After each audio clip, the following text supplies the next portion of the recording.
Big breaking news ആണ്. നിങ്ങൾക്ക് ഏതൊക്കെ ദിവസങ്ങളിലാണ് ഇലക്ഷൻ പ്രമാണിച്ച് അവധിയുള്ളത് എന്നുള്ള ഭയങ്കര കൺഫ്യൂഷൻ ഉണ്ടായിരിക്കും. പലരും പറയുന്നത് 2 ദിവസം അവധിയാണ്. കാരണം ഇലക്ഷൻ നടക്കുന്നത് 9-ാം തീയതിയും 11-ാം തീയതിയാണ്. ഈ 2 ദിവസങ്ങളിലും അവധിയുണ്ടെന്നാണ് പല വിദ്യാർത്ഥികൾ പറഞ്ഞിട്ടുള്ളത്. അപ്പോൾ ആദ്യം തന്നെ നിങ്ങൾ മനസ്സിലാക്കേണ്ടത്, നിങ്ങളുടെ ജില്ലയിൽ എന്നാണോ ഇലക്ഷൻ നടക്കുന്നത് ആ ജില്ലക്ക് ആ ദിവസമായിരിക്കും അവധി ഉണ്ടായിരിക്കുക. അപ്പോൾ നിങ്ങൾക്ക് വീണ്ടും കൺഫ്യൂഷൻ ഉണ്ടാവും, ഞങ്ങളുടെ ജില്ലയിൽ എന്നാണ് ഇലക്ഷൻ. പലർക്കും വലിയ വലിയ ആളുകൾക്കൊക്കെ അറിയും, പക്ഷെ കുട്ടികൾ എന്ന നിലയിൽ നിങ്ങൾക്ക് ഇതറിയാൻ സാധ്യത കുറവാണ്.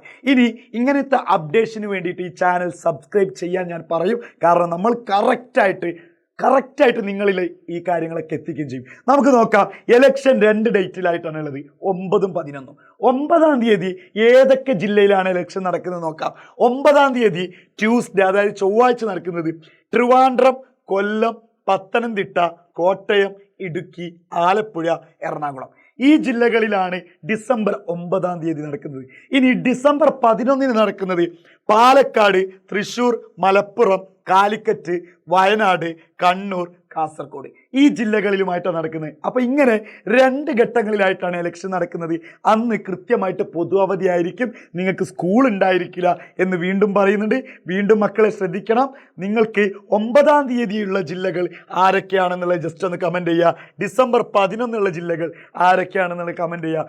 ഏത് ജില്ലയിലെ കുട്ടികളാണ് നമ്മുടെ സബ്സ്ക്രൈബ്സ് കൂടുതലുള്ളത്, അല്ലെങ്കിൽ എജുപോർട്ടിൻ്റെ ഫാൻസ് ഏത് ജില്ലയിലാണ് ഏറ്റവും കൂടുതലുള്ളതെന്ന് നമുക്കറിയാൻ പറ്റും. അപ്പോൾ ഇതുപോലത്തെ അപ്ഡേഷന് വേണ്ടിയിട്ട് ചാനൽ സബ്സ്ക്രൈബ് ചെയ്യുക. താങ്ക്